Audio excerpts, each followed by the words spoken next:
자, 오늘은 야고보서를 공부합니다. 야고보서 박사가 되셔야 돼요. 야고보서가 다 마칠 때까지는 근데 야고보서에 대해서 박사가 되셔야 합니다. 히브리서와 야고보서는 동일하게 대환란 때 땅이 남아서 환란을 통과하는 유대인 성도들을 위해서 기록된 서신입니다. 비록 이 야고보서가 쓰여진 연대가 AD 40년경이라고 해도 먼 훗날 이 땅에 남아서 환란을 통과하는 성도들을 위해서 미리 기록된 서신이라는 사실을 기억할 필요가 있습니다. 신약의 야고보는 구약의 야곱과 같습니다. 야곱이 야고보예요.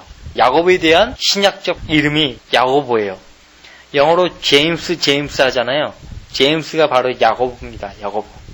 이 야고보서의 저자가 누구인가? 성경에는 3명의 야고보가 나와요. 첫 번째 세베대의 아들 야고보가 나오죠. 사도 요한의 형제입니다.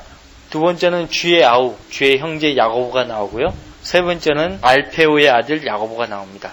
보통 주의 형제 야고보가 이 야고보서를 썼다라고 그렇게 주장을 합니다. 카톨릭에서는 아니다. 마리아는 영원한 처녀다. 예수님을 성령으로 잉태하시고 출산한 이후에 요셉 사이에서 어느 누구도 자식을 낳지 않았다고 그렇게 주장을 합니다. 영원한 처녀이기 때문에 마리아는 부활해서 우리의 중보자가 된다. 그렇게 가르칩니다. 성모 몽소순천이라고 교리가 그러하죠. 카톨릭에서 주장하는 마리아는 영원한 처녀예요. 영원한 처녀가 아니죠. 마리아는 예수님을 낳은 이후에 여러 명의 아들과 여러 명의 딸들을 낳았습니다. 그 점을 여러분들이 잘 아실 것이에요. 그죠? 알페오의 아들 야고보는 야고보서를 쓰지 않았습니다. 사도가 아니기 때문에 세베대 아들 야고보도 사도였고 주의 형제 야고보도 사도였습니다. 세베대 아들 야고보는 사도행전 12장에서 헤롯에 의해서 목배임을 당하죠. 근데 그 야고보는 사도행전 12장에서 죽었는데 사도행전 15장에서 예루살렘 회의를 주재하는 또 다른 야고보가 나옵니다. 그 야고보는 주의 형제 야고보입니다. 그 주의 형제 야고보가 야고보서를 썼는 것인가? 세베대의 아들 야고보가 야고보서를 썼는 것인가? 보통은 주의 형제 야고보가 야고보서를 썼다라고 가르치지만 아닙니다. 세베대의 아들 야고보가 야고보서를 쓴 것입니다. 복음서에 보면 베드로, 요한, 야고보가 나오죠. 예수님이 항상 중요한 사역을 하실 때 이 3명의 제자들을 대동하고 가셨다는 것을 볼 수가 있습니다. 베드로, 요한, 야고보. 에스겔서 14장에 보면 노아, 다니엘, 욥이 나와요. 하나님께서 구약 당시에 챔피언으로 내보낸 3사람이에요. 그러나 그 3사람조차도 자기 자신만을 구원했다. 그렇게 하나님이 말씀을 하셨습니다. 예수님께서 12명의 제자들을 사도로 부르셨고 그 외에 70명의 제자들을 더 부르셨지만 유독 중요한 사역을 하실 때마다 베드로와 요한과 야고보를 대동하고 다니셨습니다. 세베대 아들 야고보와 요한을 예수님께서는 천둥의 아들이라 그렇게 이름을 붙여줬어요. 베드로는 시몬이다 그렇게 이름을 붙여줬고 야고보와 요한을 천둥의 아들들 그렇게 이름을 붙여주었습니다. 그래서 어떤 야고보로 잡느냐에 따라서 기록 연대도 달라질 수가 있어요. 보통 AD 44년경에서 47년경 사이로 잡습니다. 예수님의 형제 야고보라고 판단하기 때문에 그래요. 여러분들 마가복음 15장 40절 말씀에서 주의 아우 야고보를 작은 야고보라고 이렇게 부르고 있어요. 자, 우리는 이 작은 야고보가 사도행전 15장에서 예루살렘 회의를 주재하고 있음을 보게 되죠. 세베대 아들 야고보는 이미 사도행전 12장에서 헤롯에게 죽임을 당한 뒤였죠. 만약 야고보서의 저자가 주의 아우 야고보였다면 야고보서의 내용에는 분명히 믿음으로 말미암아 하나님의 은혜로 받는 구원에 대한 언급이 있어야만 합니다. 왜? 사도행전 15장에서요. 베드로가 이야기를 합니다. 내가 전까지는 믿지 않았지만 이방인들이 우리들처럼 성령을 받고 믿음으로 의롭게 되었다. 그렇게 이야기를 하니 야고보가 이방인들 가운데서 하나님께로 돌아온 사람들을 우리가 괴롭히지 말자. 그렇게 하면서 회의를 정리한 그런 기록을 볼 수가 있습니다. 그런데 사도행전 15장 7절로 11절 말씀 보세요. 사도행전 15장 7절로 11절. 헷갈리죠. 어떤 야고보가 야고보서를 썼는 것인가에 대해서 헷갈릴 것이에요. 둘 다 사도입니다. 주의 아우 야고보도 사도이고 세베대 아들 야고보도 사도입니다. 15장 7절 말씀 베드로가 이야기한 부분이에요. 많은 논의가 있은 후에 베드로가 일어나서 그들에게 말하기를, 형제 여러분, 당신들이 아는 대로 하나님께서 오래전부터 우리 가운데 택하시어 나의 입을 통하여 이방인들이 복음의 말씀을 듣고 믿게 하셨느니라. 마음을 아시는 하나님께서는 우리에게 행하신 것과 마찬가지로 그들에게도 증거하시어 성령을 주셨으며 우리와 그들 사이에 어떤 차이도 두지 아니하셨으니 믿음으로 그들의 마음을 정결케 하셨느니라. 그런데 이제 너희가 어찌하여 하나님을 시험하여 우리의 조상이나 우리도 감당할 수 없었던 멍에를 제자들의 목에 걸려고 하느냐. 우리는 주 예수 그리스도의 은혜로 구원받는 것을 믿으며 그들도 마찬가지니라고 하더라. 그래서 이제 야고보가 13절부터 정리를 하죠. 정리를 해요. 이 주의 형제 야고보거든요. 그렇기 때문에 야고보서의 저자와 기록 연대는 세베대 아들 야고보와 AD 36년에서 40년 사이에 야고보서가 기록된 것이에요. 그래서 야고보서의 내용을 보면은 믿음으로 말미암아 구원받는 이야기가 나와 있지 않아요. 세베대 아들 야고보는 사도행전 9장에서 바울에게 일어났던 예수 그리스도의 계시에 대해서 전혀 아는 바가 없었어요. 그래서 사도행전 12장에서 그런 상태에서 순교를 당하고 말았죠. 그래서 그 이전에 야고보서가 기록되었을 것이 분명해요. 죽기 전에 야고보서가 기록된 것이죠. 그래서 사도행전 12장까지는요. 바울에게 계시된 교회의 진리, 믿음으로 받는 하나님의 은혜의 복음이 아주 명확하게 전파되기 이전이었습니다. 사실상 사도행전 그 어디에서도 세베대 아들 야고보가 은혜의 복음을 전파했다는 기록은 찾아볼 수가 없습니다. 자, 야고보서가 세베대 아들 야고보가 썼다는 또 다른 성경적 근거는 예수님의 12 제자들 가운데서 베드로와 요한과 함께 가장 핵심적인 인물이었다는 사실이 있어요. 그 사람들은요, 안드레와 더불어서 사도들의 명단에 처음 언급되었죠. 거기에 한번 볼게요. 마태복음 10장. 마태복음 10장.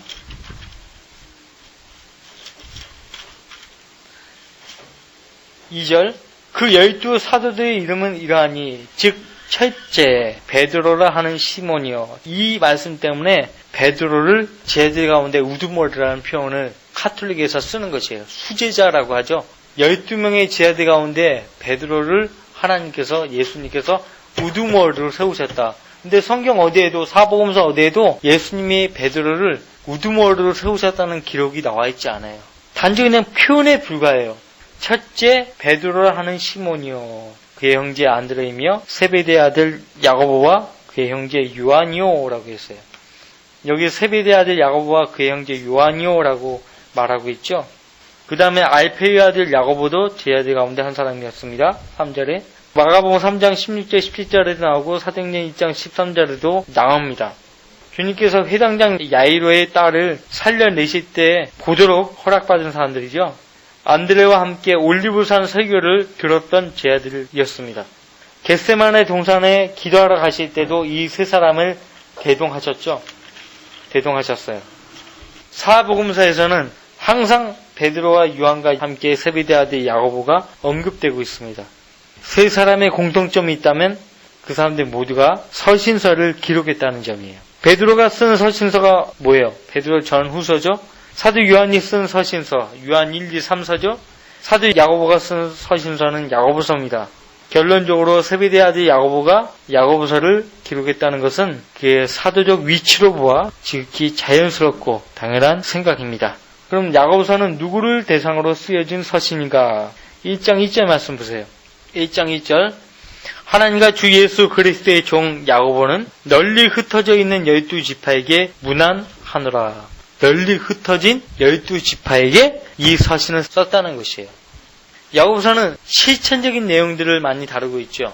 특히 행위를 강조하고 있기 때문에 많은 논쟁을 가져왔습니다. 교회사에서 믿음을 중시하는 사람들은요, 야고보서보다 로마서를 옹호했고요. 행위를 중시하는 사람들은 야고보서를 옹호했습니다. 근데 행위를 중시하기 위해서 야고보서를 옹호했던 사람들의 문제가 무엇이었던가 하니까 야고보서에서 말하고 있는 참된 행위의 본질이 무엇인지 알지 못했다는 것입니다.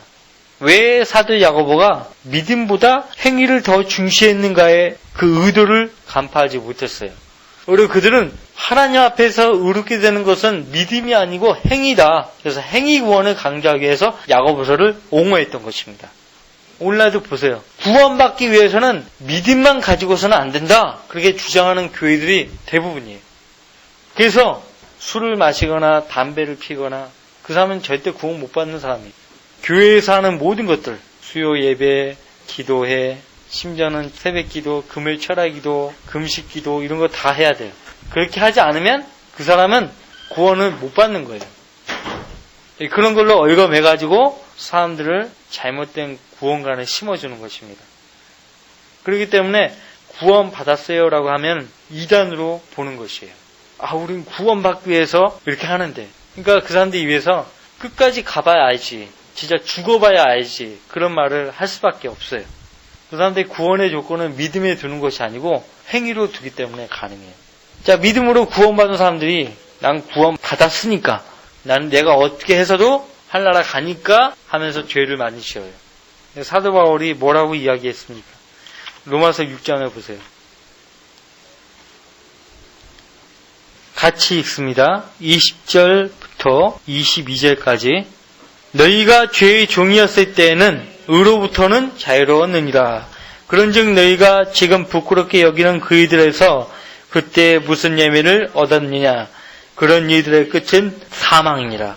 그러나 이제는 너희가 죄로부터 자유롭게 되고 하나님의 종이 되어 거룩함에 이르는 열매를 얻었으니 그 끝은 영생이니라. 어떻게 우리가 죄로부터 자유롭게 될 수 있는가? 그 부분을 알려주기 위해서 6장을 썼습니다. 바울이 6장을 썼습니다. 죄로부터 자유롭게 되는 생활에 대해서 썼습니다. 그 열쇠, 비결을 썼습니다. 너희가 지금 부끄럽게 여기는 그 일들에서 그때 무슨 예매를 얻었냐 이거예요. 죄 지은 그 일들에서 무슨 예매를 얻었냐 이거예요. 죄의 쌌은 사망이다. 사망을 향해서 죄를 짓는 사람들이 대부분이에요. 자, 내가 죄를 지으면 그 일로 인해 그 대가를 사망으로 받는다 안다면, 그렇게 믿는다면 죄를 지으려 하겠습니까? 하지 않겠죠. 하지 않을 것입니다. 우리가 죄의 종이면 하나님의 의로부터는 간섭을 받지 못하게 되는 거예요. 규제를 못 받는 거예요. 나하고 무관해지는 거예요. 의가. 나하고 아무 상관이 없어지는 것이에요. 근데 우리가 하나님의 의에 복종하면, 그래서 하나님의 종이 되면 죄로부터는 자유롭게 되는 거예요. 죄가 나를 간섭하지 못하는 거예요. 주관하지 못하는 것이에요. 그 비결에 대해서 여기서 언급을 해주고 있습니다. 믿음에 관계했던 로마서에도 역시 믿음으로 구원받은 성도의 삶이 어떠해야 하는가에 대해서 구체적으로 제시하고 있습니다. 그래서 로마서와 야고보서는 서로 대결 구도에 있는 서신이 아닙니다. 서로 받쳐주는 서신이에요. 그 연관성을 여러분들이 이 시간을 통해서 알게 될 것입니다. 야고보서는 로마서를 반대하기 위해서 쓰여진 서신이 아니라는 것을 알게 될 것이에요. 그래서 로마서가 구원받는데 도움이 되기 위해서 쓰여진 구원의 교리를 다룬 책이라면 야고보서는 구원 이후 구원받은 성도의 삶을 행동으로 보여준 책이라고 할 수 있습니다. 그런데 야고보서는요, 이 시대의 죄인들이 구원받기 위해서 행위가 필요하다고 절대로 그렇게 가르쳐주고 있지 않습니다. 야고보서는 교회 시대 성도들에게 하나님께 인정받는 믿음의 온전한 행위에 대해서 강조하고 있죠. 로마서와 야고보서에 등장하는 인물 가운데 한 사람이 아브라함이죠. 아브라함. 로마서에서 아브라함은 할례받지 않았을 때의 믿음을 강조하는 반면에 야고보서에서의 아브라함은 할례받은 후에 할례 때의 믿음이 행위로서 온전히 드러나는 것을 다루고 있습니다. 교리적으로 어려운 책이 야고보서예요. 단단한 음식이죠. 히브리서와 함께 질긴 고기와 같습니다. 자, 여러분들, 우리가 그리스도의 군사로 서기 위해서는요, 반드시 먹어야만 하는 양식이 고기입니다. 고기. 이 질긴 고기를 뜯어 먹을 수 있어야 돼요. 소화할 수 있어야 합니다. 잘 듣고 여러분의 지식으로 삼으시기를 바랍니다. 우리가 1절 말씀 보았죠. 지금 사도 야고보는 자신을 누구라고 소개하고 있습니까? 하나님과 주 예수 그리스도의 종이라고 소개하고 있습니다. 자기를 누구의 종이라고 소개하고 있어요. 여러분들도 누구를 만나든지 나는 주님을 섬기는 종입니다라고 이야기할 수 있어야 됩니다. 난 주님의 종입니다. 내가 주님을 알기 전까지는 나는 마귀를 섬겨왔습니다. 나는 죄의 종이었습니다. 마귀가 시키는 대로 살아왔습니다. 그러나 예수 그리스도께서 나 같은 죄인을 살려내시기 위해서 십자가에 그 고귀한 피를 흘려 그 피값 주고 나를 구속하셨다는 것을 알았습니다. 나는 그 순간부터 주님을 내 생애 최우선의 자리에 모시고 나의 삶의 주인으로 모셨습니다. 그렇게 이야기할 수 있어야 합니다. 지금도 야고보도 바로 자기가 그분의 종이라는 것을 드러내고 있는 것입니다. 야고보는 1장 1절 통해서 성숙한 그리스도인이라는 사실을 우리에게 보여주고 있습니다. 여러분들 종은 어떠합니까? 자기를 일꾼으로 삼으신 주인께 절대 복종하죠. 자기가 그분의 소유인 것을 시인합니다. 무엇보다 종은 주인만을 기쁘게 해야 돼요. 사도 바울이 말했죠. 갈라디아서 1장 보세요. 갈라디아서 1장 10절 말씀. 제가 사람들에게 호감을 사기 위해서, 사람들을 기쁘게 하기 위해서 복음을 전파하지 않았다. 그렇게 말하고 있습니다. 10절. 내가 이제 사람들에게 호감을 사랴? 아니면 하나님께 사랴? 아니면 내가 사람들을 기쁘게 하려고 하겠느냐? 내가 아직도 사람들을 기쁘게 하려고 한다면 나는 그리스도의 종이 아니니라. 사람들의 귀를 가렵게 해줄 목적으로 하나님 말씀을 증거한다 할 것 같으면 그 사람은 그리스도의 종이 아니에요. 여러분들 기분 좋을 만만 골라서 하고 꺼리끼는 이야기는 이치하지 않고 그리스도의 종이 아니에요. 사랑한다면 그 사람이 잘못 가고 있다는 것을 보는 그 순간 그냥 내버려 두면 되겠습니까? 그 사람이 나를 미워할 정도까지 책망을 할 수 있어야 돼요. 나를 증오할 정도로 미워하게 만들 수 있어야 돼요. 왜 목사님은 나를 미워하나? 이럴 정도가 돼야 돼요. 왜 이런 말만 하지? 그 사람 위하니까 하는 거예요. 위하니까. 그렇죠? 미워서 싫어서 하는 것이 아니라고요. 왜 우리 엄마는 우리 아빠는 왜 그렇게 나한테 잔소리를 하고 왜 매를 때리시고 그러신가? 위하니까 사랑하니까 그렇게 하는 거예요. 위하지도 않고 사랑하지 않다면 내버려 두죠. 내버려 둬요. 이 서신서의 수신자는 널리 흩어져 있는 12지파입니다. 왜 흩어졌어요? 유대인들이. 세계 전역으로 왜 흩어졌을까요? 이야기해 줄 수 있어요? 왜 유대인들은 세계 만방에 흩어졌을까요? 하나님께 대한 반역 때문에 그래요. 하나님께 대한 반역. 레위기 26장, 신명기 32장에 보면 하나님께서 이스라엘 백성들에게 경고하셨어요. 잘 들어보세요. 만일 너희가 범죄하면 내가 너희를 민족들 가운데 흩어버릴 것이요. 만일 너희가 내게로 돌이켜 내 계명들을 지키고 그것들을 행하면 너희 가운데 하늘의 맨 끝까지 쫓겨난 자가 있다 할지라도 내가 그들을 거기서 불러 모아 내가 내 이름을 부르고 선정한 장소로 그들을 데려오리라. 느헤미야 1장 8절 말씀에서 레위기 26장, 신명기 32장에서 하신 하나님 말씀을 이렇게 짧게 언급을 했습니다. 범죄하면 흩어버린다 이거예요. 과거나 지금 유대인들이랑 하나같이 제가 하나님께 반역해서 흩어졌다라고 생각하지 않습니다. 여태껏 세계를 제패했던 나라와 제왕들이 우리 같은 조그만 땅에 조그만 민족을 거머져서 우리가 흩어진 것이다 라고만 생각한 것이에요. 깨닫는 마음도 없어요. 명철도 없어요. 그런데 하나님 말씀을 듣는 데서 돌이키게 되면 하나님 말씀 불신하면 현대 유대인들처럼 되는 거예요. 내가 왜 원인을 몰라요. 하나님께 대한 악만 남아가지고 하나님을 대적하는 그런 위치에 서게 되는 거예요. 여러분들 오늘날 똑똑하다는 유대인들 전부가 다 하나님을 대적합니다. 상대성 이론을 만든 아인슈타인 보세요. 하나님은 엄청나게 대적하는 유대인이에요. 그 외에 노벨상, 물리학상, 화학상, 문학상, 필리처상 이런 상들을 받은 유대인들 대부분이 하나님을 대적하는 위치에 있습니다. 가장 무서워요. 그리스도인들도 믿음의 대열에서 이탈하게 되면요. 하나님을 가장 잘 대적하는 사람으로 변질이 되어버리는 거예요. 믿지 않는 세상 죄인은 하나님께서 거두떠 보지도 않아요. 믿는다고 하는 사람이 타락해가지고 하나님을 대적하는 거예요. 가장 악랄한 존재가 되는 것이죠. 자식이 부모를 배반하면요. 엄청나요. 피 한 방울 안 섞인 남의 자식이 대적하는 것이야 뭐 어쩔 수 없다 하지만 내 피부치가 나를 대적한다. 한번 생각해보세요. 압살롬은 자기 아버지 다윗을 대적했습니다. 이게 인간사예요. 인간사. 자기 아버지를 죽여요. 역사를 보면. 이게 인간사예요. 왜? 그게 타락한 인간이에요. 존중받을 수 없습니다. 어떤 형태든지. 오냐오냐 하지 마세요. 자식이 삐뚤어져도 오냐오냐 하지 마세요. 사실상 세계 전역에 흩어져 사는 유대인들은요. 주님께서 재림하실 때 본토로 모아질 것이에요. 오직 대우한란을 온전히 통과한 사람들만이 모일 것입니다. 야고보서는 바로 그때의 환난 유대인 성도들에게 초점을 맞추고 이 서신을 쓰고 있습니다. 그러니까 신약 성경은 교회의 휴거 이후에도 유효한 것이에요. 이것이 바로 야고보서가 히브리서와 더불어서 환난 서신이라고 말하는 이유입니다. 사도 야고보는 야고보서를 널리 흩어져 있는 12지파에게 쓴다라고 했습니다.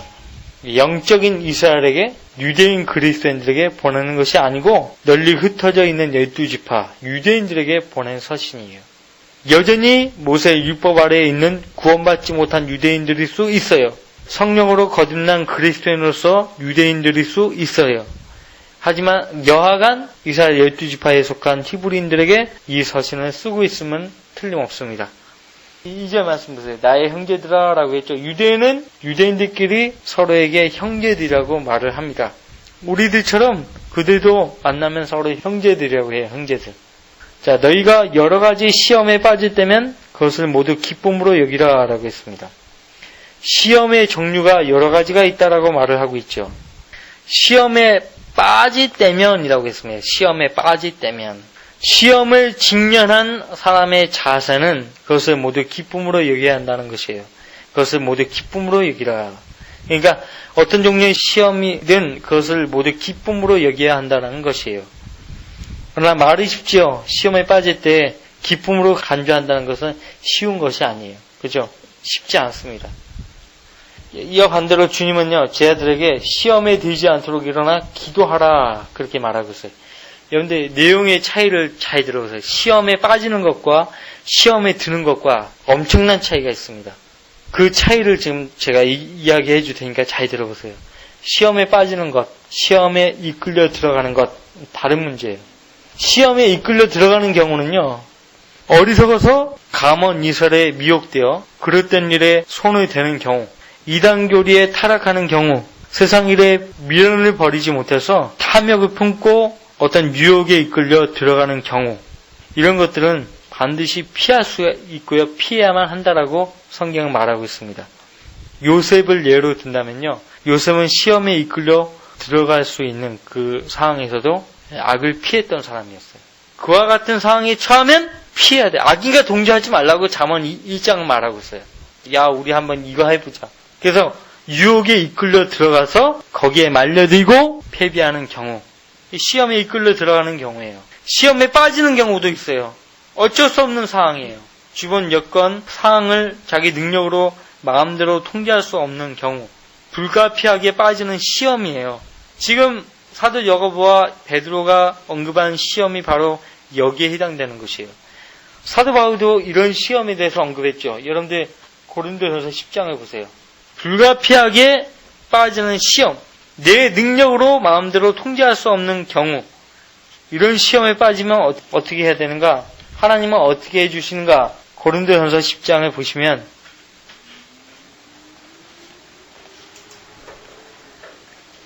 12절 13절 같이 읽습니다. 12절 13절. 그러므로 서 있는 줄로 생각하는 사람은 넘어지지 아니하도록 주의하라. 사람에게 흔히 닥치는 시험에는 너희가 당한 것이 없나니 하나님께서는 신실하셔서 너희가 감당할 수 있는 것 이상으로 시험을 당하지 않게 하시고 시험을 당하면 피할 길도 마련하셔서 너희로 능히 감당케 하시느니라. 말씀을 떠오르게 하시고 그렇게 그 상황에 빠지면 안 된다는 것을 알게 하시고 능히 이길 수 있도록 피할 길을 마련해 주신다. 그렇게 말을 하고 있습니다. 본인이 알아요. 내가 좋아서 빠진 경우도 있다는 걸 본인도 알아요. 이거 한번 해볼까 하는 호기심 때문에 그 맛보기 위해서 빠지는, 어찌됐든 간에 그 본인 책임이에요.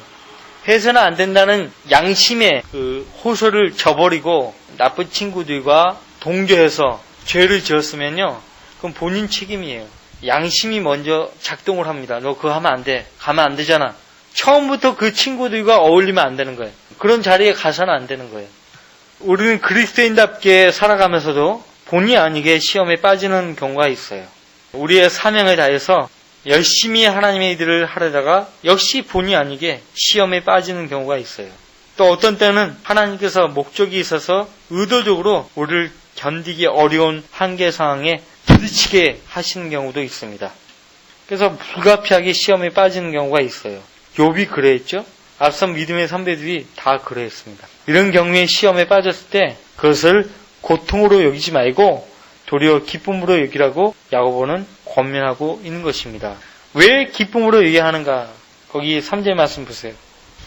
시험을 기쁨으로 여겨야 한다라고 말하는 이유가 무언가 하니까 3절 같이 있습니다. 이는 너희 믿음의 시련이 인내를 만들어내는 줄 너희가 알미라. 시련이 뭘 만들어낸다고요? 인내예요. 인내는 무엇과 같은 것입니까? 우리의 성품과 같은 것이에요. 성품. 쉽게 타협하는 사람은 인내력이 없는 사람이에요. 좀 더 기다려보자. 기다릴 줄 모르는 사람은요, 성공할 수 없어요. 그런데 보세요. 마귀는요, 속삭이는 거예요. 야, 한번 이것 좀 한번 해봐. 괜찮아. 다 하는데 뭐. 속삭이는 거예요. 괜찮다니까? 너 그거 한다고 안 죽어. 마귀가 이브와 아담을 미혹할 때 너 그거 먹는다고 안 죽는다? 오히려 네 눈이 현명하게 되고 밝히 떠가지고 신드가 같이 된다니까? 괜찮아. 먹어봐. 맛봐봐. 유혹하는 거예요. 위험하죠? 우리는 이 세상이라는 우범지대에 살고 있어요. 위험이 도사리고 있습니다. 여기저기 쥐렛대예요.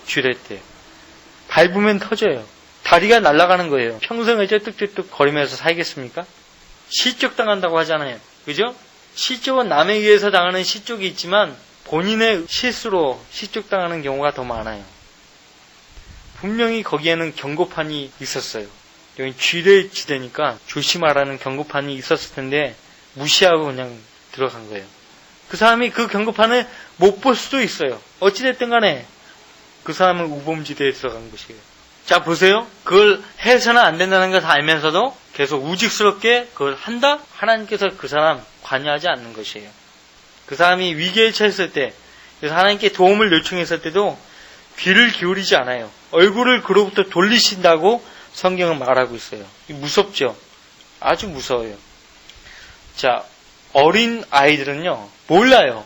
특히나 성경을 덮고 생활하는 아이들은요, 하나님께서 어떻게 자기를 인도하신다는 걸 알지를 못합니다. 그렇기 때문에 전적으로 그 어린 아이들은 부모에게 달려있어요. 아이가 잘못하면 하나님께서 부모를 통해서 매를 대시는 거예요. 하나님이 직접 매를 안 대시고요, 부모를 통해서 징계를 하시는 거예요. 하나님이 직접 매를 대신다고 생각해 보세요. 저 높고 높으신 위대하시며 전지전능하신 하나님 아버지께서 그 손으로 매를 대신다고 생각해 보세요. 견딜 수 있는 사람이 얼마나 있겠어요.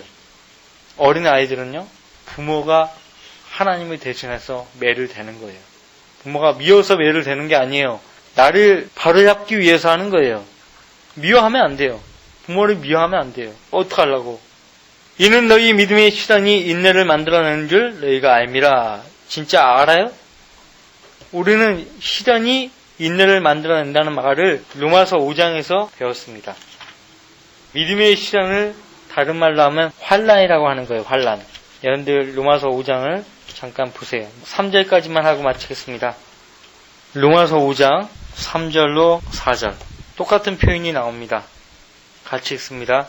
이뿐만 아니라 우리가 환난 중에서도 즐거워하나니 환난은 인내를 이루고 인내는 연단은 소망을 이루는 줄 알미라. 똑같아요. 서로 만나가지고 짠 거 아니에요.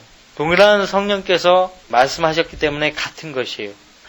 여러 가지 시험에 빠질 때면 모두 기쁨으로 여기라고 했잖아요. 이 여러 가지 시험이 믿음의 시련이라고 3절은 말하고 있고 그 시련이 인내를 만들어낸다. 그렇게 말하고 있어요. 여기 사도 바울도 로마서 5장에서 환난 중에서도 즐거워한다라고 했죠. 왜? 환난이 인내를 이루고 인내는 연단은 소망을 이루는 줄 알기 때문이라고 말을 하는 것이에요. 인내가 연단은 소망을, 환난은 인내를 이루고 인내를 이룬다라고 했죠. 야고보서 2장 4절에 그러나 인내를 온전히 이루라라고 했어요. 그죠? 다음 주에 왜 인내를 온전히 이루어야 하는가에 대해서 더 공부하도록 하겠습니다. 우리는 이 시간에 야고보서가 어떤 시대에 어떤 사람들을 대상으로 쓰여진 서신인지 또 누가 썼는지에 대해서 잠깐 살펴보았고요. 그 다음에 역시 대환란 때 환란을 통과하는 유대인 성도들에게 쓰여졌다는 사실을 우리는 2절부터 확인할 수가 있습니다. 여러 가지 시험이 3절에서는 믿음의 실현이라고 말하고 있어요. 정말 다양한 시험이 환난 유대인 성도들에게 닥쳐올 것이에요. 우리도 그들처럼 이 땅에 살면서 다양한 시험들을 거치게 됩니다. 다양한 유혹들을 받게 돼요.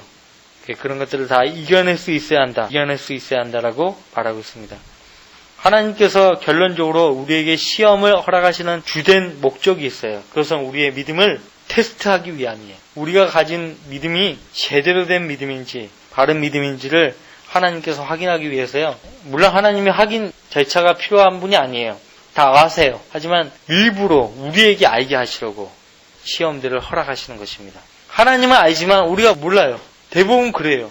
하나님은 전능하신 분이기 때문에, 전지하신 분이기 때문에 다 알아요. 근데 누가 몰라요? 우리가 몰라요. 우리에게 닥치는 모든 것들은 바로 우리에게 알게 하기 위해서 주어지는 것이에요. 그래도 모르는 사람들이 많아요. 하나님께서 알게 하시기 위해서 허락하신 것들인데도 불구하고 모르는 사람들, 지나치는 사람들이 꽤 많아요. 다음 주에는 다시 3절부터 보도록 하겠습니다. 기도할게요.